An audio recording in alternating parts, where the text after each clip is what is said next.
যেতে চাইলে সাঁতরাগাছি থেকে সকাল 6:28 রূপসী বাংলা ধরে সকাল 9:30 বিষ্ণুপুর পৌঁছে যাবে।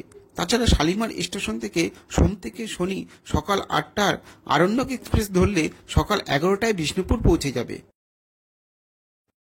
বাই রোডে বিষ্ণুপুরে যেতে হলে সল্টলেকে করুণাময়ী অথবা ধর্মতলা থেকে বাঁকুড়াগামী বাসে উঠলে তোমরা বিষ্ণুপুরে পৌঁছাতে পারবে। নিজেদের প্রাইভেট গাড়িতে গেলে ডানকুনি থেকে আরামবাগ হয়ে যেতে হবে। কলকাতা থেকে 4 থেকে 4.5 ঘন্টা মতো সময় লাগবে।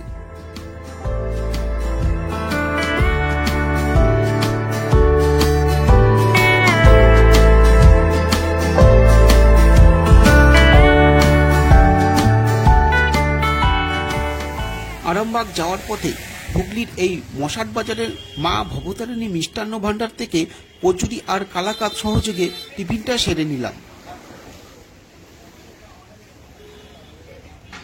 বন্ধুরা, আমরা এই আরামবাগ যাওয়ার পথে এই মাঝপথে এই মশাট বলে একটা জায়গা আছে, এখানে হল্ট করে আমরা সকালে টিফিনটা করে নিচ্ছি। এই দোকানটা খুব সুন্দর টেস্ট, আমরা এখানে হল্ট করে টিফিনটা করতে পারি।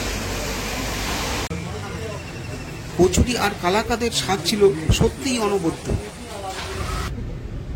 ব্রেকফাস্ট করে আবার রওনা দিলাম জয়পুর জঙ্গলের উদ্দেশ্যে। জয়পুর মার্কেট শেষ হবার সাথে সাথেই জঙ্গল শুরু হয়ে গেল।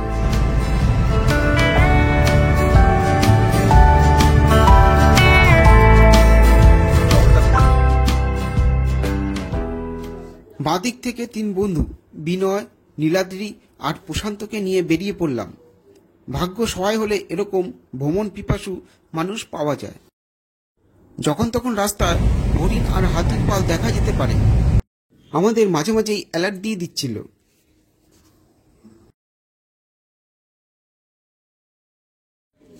বিষ্ণুপুরে প্রবেশ করার আগে আমাদের এই জয়পুর জঙ্গলের মধ্যে দিয়ে যেতে হবে। এই জয়পুর জঙ্গলের একটা দিনের রাত্রিবাসের ভিডিও আমার এই চ্যানেলে দেওয়া আছে। জয়পুর জঙ্গলে কোথায় থাকবে, কি দেখবে, সব তথ্য দিয়ে তৈরি ভিডিওটিকে দেখার অনুরোধ করলাম। এটি হলো বিষ্ণুপুর গেট। এই গেটটি হলো বিষ্ণুপুরে ঢোকার প্রবেশ পথ। বিষ্ণুপুর স্টেশন থেকে বেরিয়ে তোমরা টোটো, অটো সব পেয়ে যাবে। গাড়ি ভাড়া করলে 1000 থেকে 1200 নেবে। টোটো ঘোরাবে ঘন্টায় 200 টাকা করে, 3 ঘন্টা লাগবেই। টোটোর ভাড়া অনুযায়ী অটো ঠিক করে নিতে পারো। কি কি ঘোরাবে দাদা? রাজমঞ্চ, জুড় বাংলা, শ্যামরাই মন্দির, লালজু মন্দির, মদনমোহন, দরমালা কামান, ছিন্নামস্তা, লালবান, সর্বমঙ্গলা মায়ের মন্দির, জুড় বাংলা, এগুলো সব দেখাবো। 2 ঘন্টা, 200 টাকা ঘন্টা। প্রথমেই প্রবেশ করছি রাসমঞ্চ।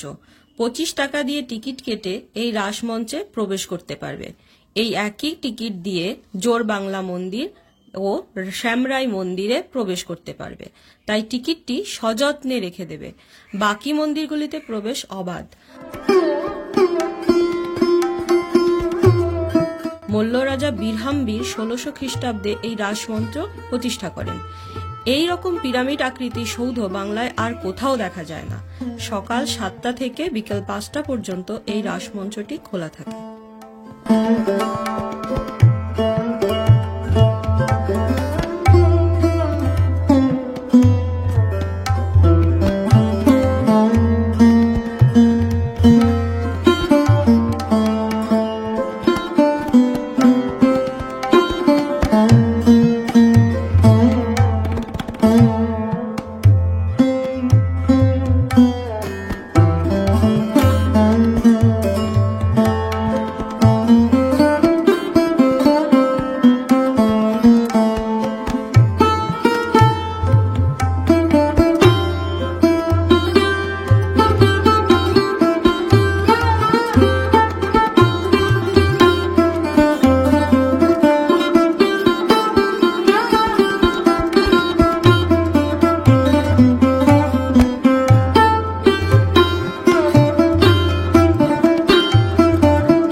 এখন প্রবেশ করছি মদনমোহন মন্দিরে।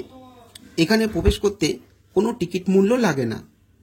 মহারাজা দুর্জন সিংহদেব 1694 খ্রিস্টাব্দে এই মন্দিরটি প্রতিষ্ঠা করেন। তার জীবনের অক্ষয় কৃতি হিসেবে এই মন্দিরটা প্রতিষ্ঠা করেন। মন্দিরটি সকাল 7টা থেকে বিকেল 7টা অবধি খোলা থাকে। মন্দিরটি টেরাকোটার কাজ সত্যিই দেখার মতো।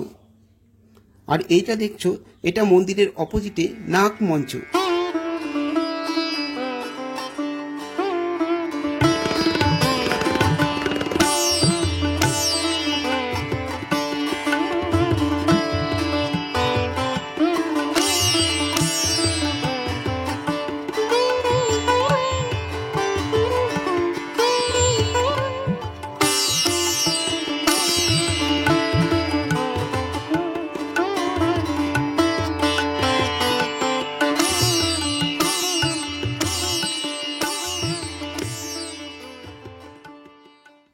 মদনমোহন মন্দির থেকে প্রায় 600 মিটার দূরে এই পাথরের রথটি দেখতে পারবে।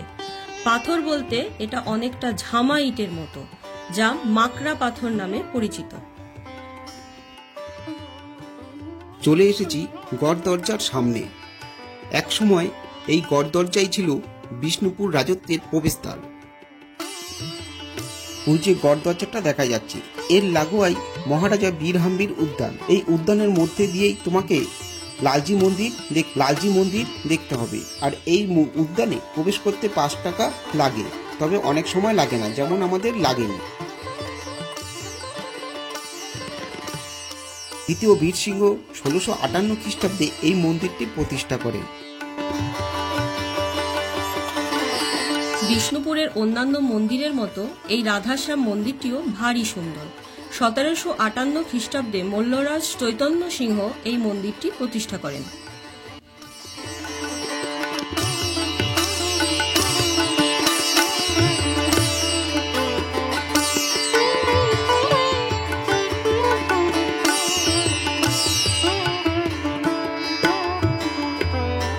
রাধাশ্যাম মন্দিরের ঠিক উল্টো দিকেই আছে মা মৃন্ময়ী মাতার মন্দির।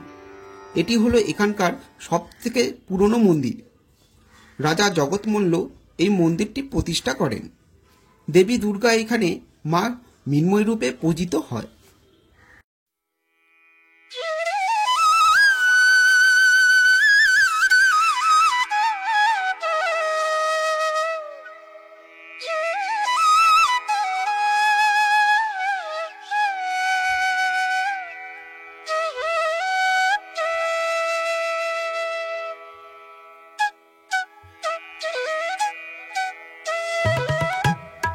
মৃন্ময়ী মাতার মন্দির থেকে একটু এগোলেই দেখতে পাবে এই জোর বাংলা মন্দির। 1655 খ্রিস্টাব্দে মল্লরাজ রঘুনাথ সিংহ এই মন্দিরটি প্রতিষ্ঠা করেন। রাসমঞ্চ থেকে কাটা 25 টাকার টিকিটেই এই মন্দিরে প্রবেশ করা যাবে। মন্দিরের এই বিশেষ দোচালা আকারের কারণেই এর নাম হয়েছে জোর বাংলা।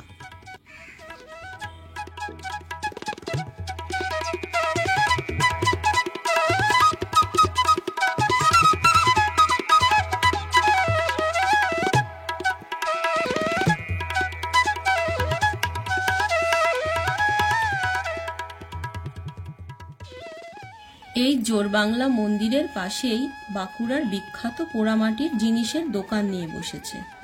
ইচ্ছে করলে তোমাদের পছন্দ মতন জিনিস এখান থেকে কিনতে পারো।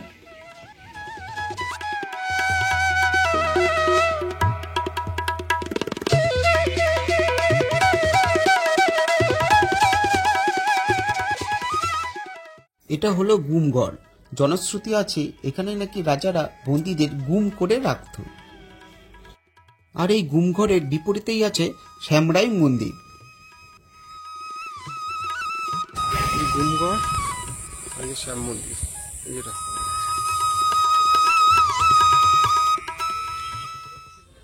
এখন শ্যামরাই মন্দিরের কাছে চলে এসেছি। আর এই শ্যামরাই মন্দিরের কাছেই প্রচুর পোড়ামাটির জিনিসের দোকান বসেছে।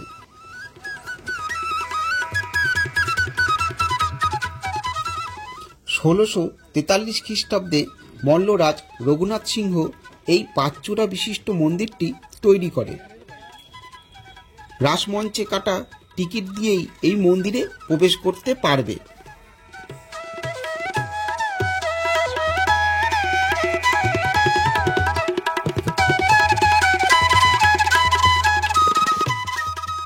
মন্দিরের গাত্রে টেরাকোটার অপূর্ব সৌন্দর্য ফুটিয়ে তোলা হয়েছে।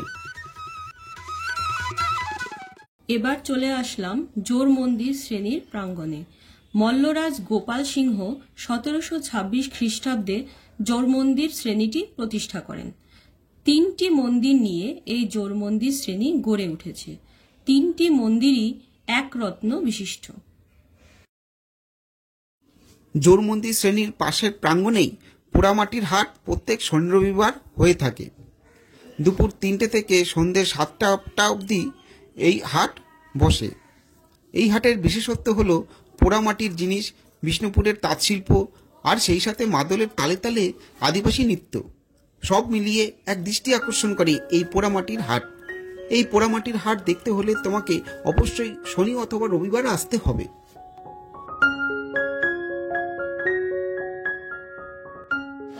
এছাড়াও আছে রাধা মাধব মন্দির, কালাচাঁদ মন্দির, নন্দলাল মন্দির, দলমাদল কামাল।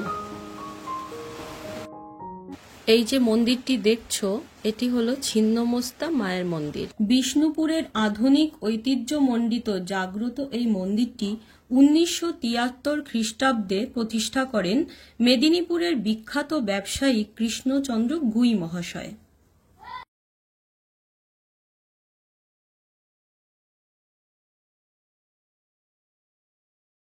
বিষ্ণুপুর থেকে মাত্র 27 কিলোমিটার দূরে তোমরা ঘুরে আসতেই পারো এই গনগনিতে। এই গনগনি বাংলার গ্র্যান্ড ক্যানিয়ন হিসেবে পরিচিত। কাজুবাদামের জঙ্গল, শিলাবতী নদীর পাড়েই গড়ে উঠেছে এই গনগনি বাংলার গ্র্যান্ড ক্যানিয়ন। এখানে একটি থাকার জন্য একটি কটেজও তৈরি হয়েছে।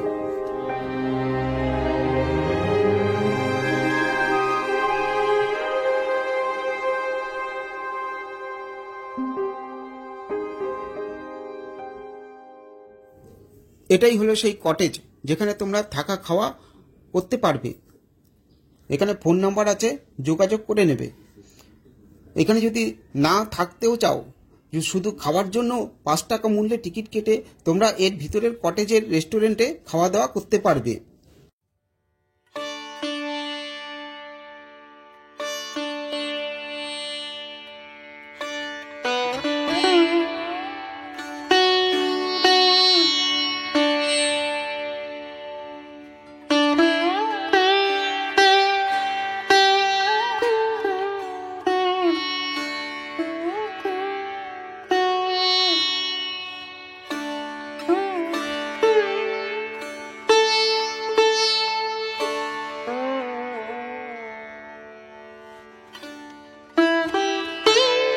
তাহলে বন্ধুরা, ভিডিওটি তোমাদের কেমন লাগলো অবশ্যই লাইক, কমেন্ট এবং শেয়ার করে দিও। বিষ্ণুপুরের পর্বটি আজকে এখানেই শেষ করছি। দেখা হবে পরের ব্লগে। ভালো থাকবে।